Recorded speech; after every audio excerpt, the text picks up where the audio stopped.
What's up, party people? We are back with another stack of books this week, and before we get started, a couple of housekeeping notes.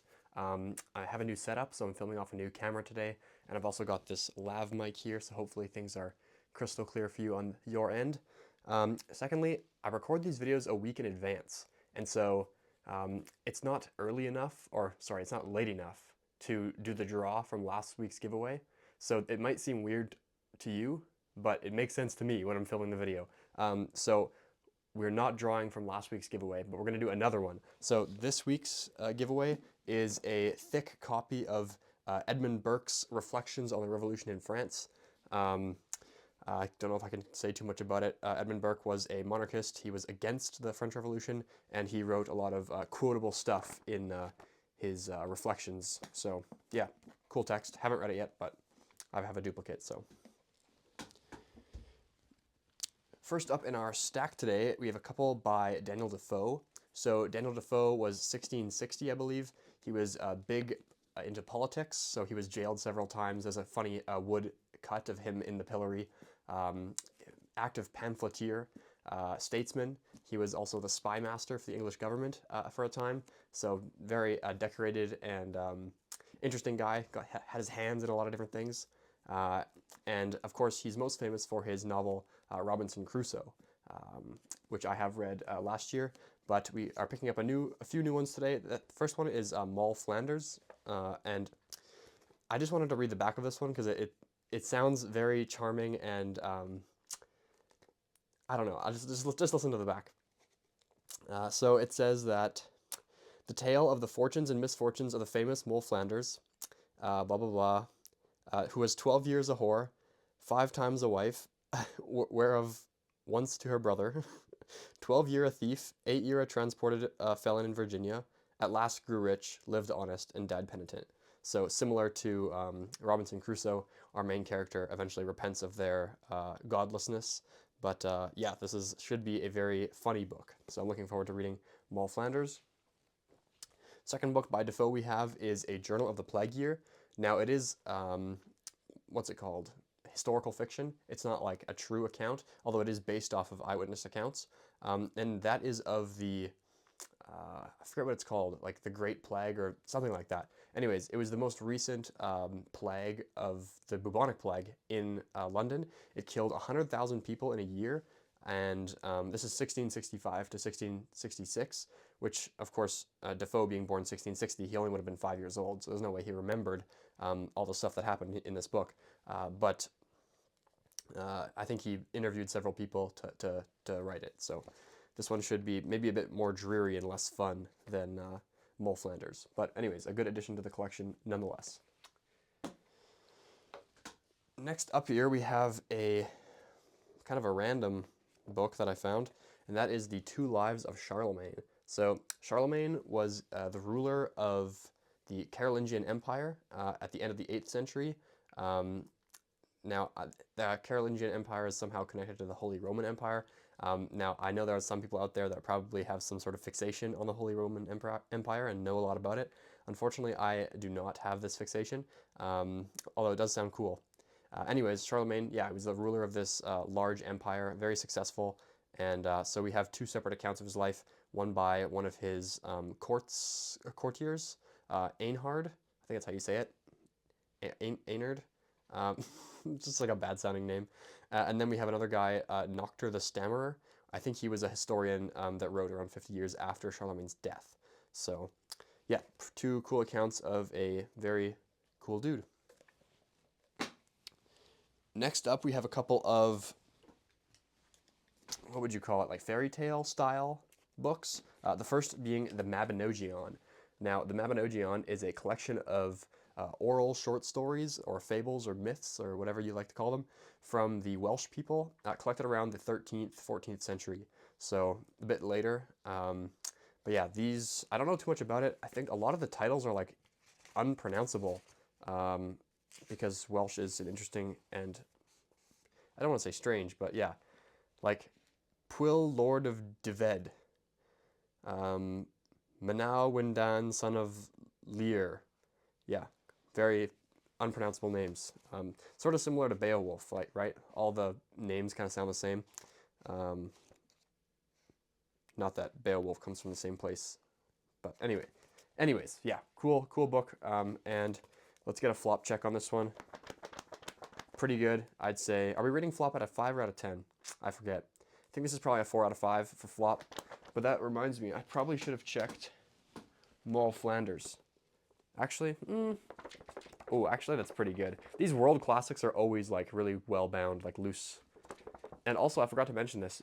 Inside Moll Flanders, I found a old parking slip from Toronto from 1999. It only cost $2 to park, which is a good deal. Was it a good deal in 1999? I don't know.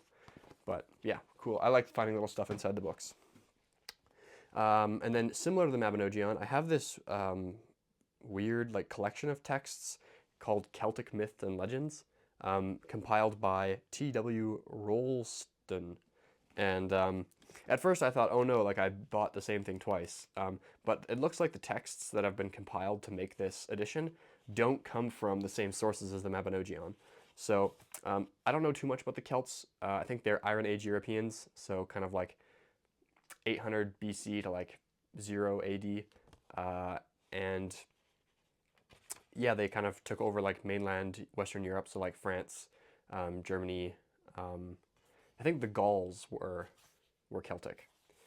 Anyway, as I understand it, Celtic mythology is like much broader than the Mabinogion, like Welsh mythology, and so the Mabinogion would be a part of Celtic mythology, but the most well-preserved branch of Celtic mythology is actually Irish mythology, which is also a part, right? And so I looked up the names of the different stories in this book, and most of them were written in Old Irish. So I think this is mostly like an Irish folktale thing. We have the Ultonian cycle, Oceanic cycle, Voyage of Maldoun, Myths and Tales of the Cymry, and then a few other genealogical tales. But yeah, the binding's kind of falling apart on this one. I'm not sure this is probably published a while ago. Let's see if I can get a date on here. Nope, there's no publishing information. It just goes straight into the text. Okay, so I don't know when this is from, but oh, it's at the back. It says it's not even old. What the heck? It's only from 1995.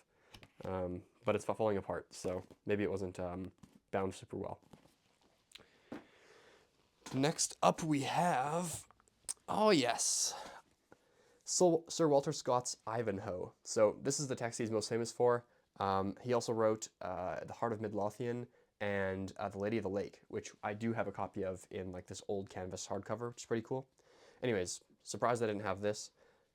Now, Sir Walter Scott, born 1771, had a bout of polio at age 2 or 3 that left him lame, so he had like a bad foot. But he was, yeah, like a prolific writer, very influential. And this text, Ivanhoe, is about a guy coming back from some war. He comes to claim his bride, and then there's some issues with like the warring kingdoms of his homeland, and he gets involved with Robin Hood, which is a crossover I did not really expect. But apparently, the Robin Hood legend is like super, super old. It's like part and parcel of English mythology.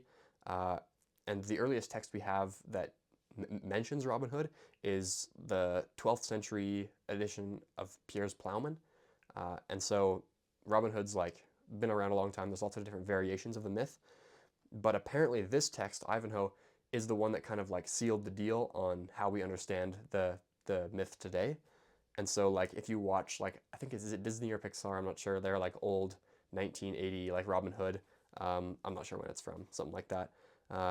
Or if you watch like any other sort of cinematic adaptation of Robin Hood, it's all based off of Ivanhoe. He kind of is the one that cemented the current edition. Next, lastly, it's the last one for today. We have Morphology of the Folktale by Vladimir, I think, V. Propp, a Russian guy. Now, this text is about archetypal criticism, which is a type of criticism that tries to break down texts into their constituent elements. And these, sorry, that was a bit of a broad definition. Trying to find archetypes in texts, and those are like recurring images or, yeah, sorry, I can't think of a better definition. like some examples of an archetype would be like the femme fatale, or like the wise old man, or the golden child, right? We have like these archetypes of different characters or settings, like the marriage, archetypal marriage. And so he's analyzing Russian folk tales in this one because I think he himself is Russian. Um, Other famous archetypal critics, we have Northrop Frye, who I am collecting and also reading, although I'm only just getting into him.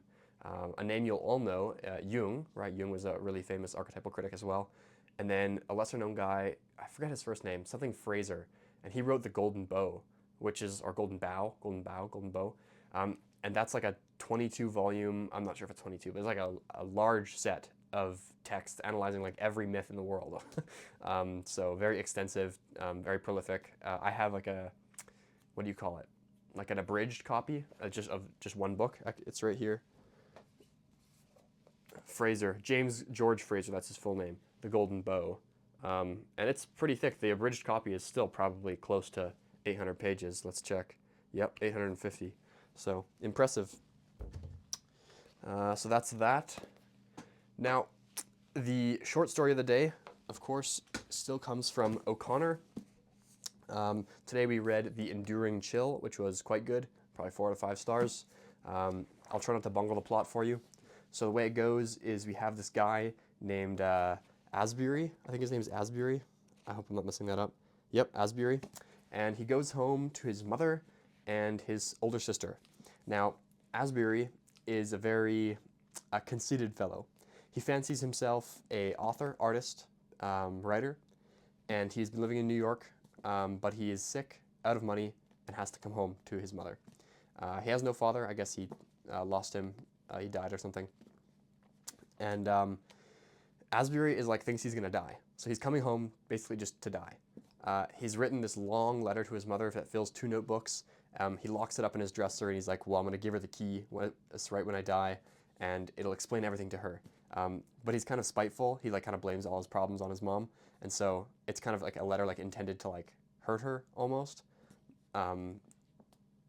He says like to expose her like true nature or something. Anyways, it's kind of weird. His sister is totally disdainful towards him. She is just like, you're like a failure. What have you ever written? You're not published. You're a failure. So she's quite mean. And then in the short story, we kind of get some flashbacks from Asbury, like one of him like at a party or something with some people, and he meets like this Jesuit priest who's like quiet and kind of well composed. Another one of his problems is that he has no one literary or like smart to talk to while he's like bedridden. So that'll come into importance later. He also has a flashback of working on his mother's dairy farm with 2 hired hands, and he keeps trying to get them to like rebel, kind of. He's like trying to lead a rebellion, but not like an outright rebellion, just like a breaking the rules. So he'll like give them cigarettes, and they're like, oh, we can't smoke in here, like it damages the milk. And he's like, come on, like let's have a cigarette. Or he's like, the hired hands are like, well, we're not allowed to drink the milk. He's like, come on, let's drink some milk. He's just kind of trying to get them to do all sorts of things. And then, anyways, flash forward, he's bedridden at home. I think he's 25 years old. His hairline's receding. Like he's just in bad shape. Then he all of a sudden gets the idea to like have his mother call in a priest. Oh, and he also doesn't want to see the doctor. He's like, I just want to die. Like I don't.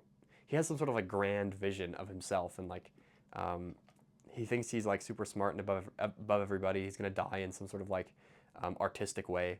And he's also like an atheist, doesn't believe in God. So he's just in a tough spot. Anyways, he gets his mother to call this priest to come and see him because he's hoping that this priest is the one guy in the village that will actually be smart. He can actually talk to him and like get along. As it turns out, this priest is nothing like the priest that he met in New York. This priest is an old fat guy who's like blind in one eye, deaf in one ear, and he just like yells at him, and the priest yells at Asbury, and just rips him a new one about like being a lazy, ignorant youth who has not a head on his shoulders, and he hasn't memorized the catechism. He doesn't say his daily prayers. He's just like not pious, not dutiful, and he's just lazy and ignorant. And so Asbury, of course, is like, what the heck? I was gonna have like this literary conversation with this priest, and now he just tore me a new one and then like left. Anyways, right after that, the story kind of ends with Asbury finding out from the doctor that he never wants to see but sees him every day, comes in and is like, hey, we figured out what's wrong with you. Now Asbury, of course, thinks that he has some sort of, what would you call it, like nervous breakdown sort of thing, like very artistic, like he has some sort of like melancholia or something that's killing him. And the doctor's like, no, like you have like this, I think, I forget how to say it, like undulating fever or undulating fever or something like that. It's just caused by a bacteria, and it like comes in waves. Like you'll be sick for a few months out of the year, and then you're fine. And they think it's because he drank that raw milk in the what's a milk house called? A milkery? No, that can't be right. The dairy house, maybe? I'm drawing a blank. Anyways, remember he was trying to raise that rebellion with the hired hands, and he drank the raw milk, and now he's got some sort of like bacterial infection. And so this is kind of comes as a blow to him. This is kind of like the plot twist, right? He's actually not going to die. He's going to be fine. And the story is told from his perspective, and it makes it seem like he's going to die because he's being. We learn after he's like an unreliable narrator. He's like dramatic about the whole thing. And so at the end, the key that he was going to give his mother when he died, that has the notebook, he takes that off of the dresser and he puts it back in his pocket. And that's kind of like the change that occurs. And it had been mentioned earlier that he wants to give his mother an enduring chill for her the rest of her life, like that she kind of causes his death and his failure. But of course, at the end, once he retrieves the key, he feels the Holy Spirit coming onto him, and it is in fact him that gets the enduring chill. And yeah, so very interesting. Not sure exactly. I'm in the habit of moralizing on her stories and like telling you something about it at the end, but I think for this one I'm just going to leave it. That's just how it ends. That's the way it is. Yeah. Before I sign off here, just remember that we're giving away this hefty tome, Reflections on the Revolution in France by Edmund Burke. So if you want this, same rules as last time. Subscribe, comment, and like the video, and then in a couple weeks I'll pull all the commenters, spin a wheel, and pick a random person. So yeah, thanks for tuning in. Hopefully this new setup is working. I don't know if the mic sounds good. I don't want to re-record this if it didn't turn out well, but it is what it is.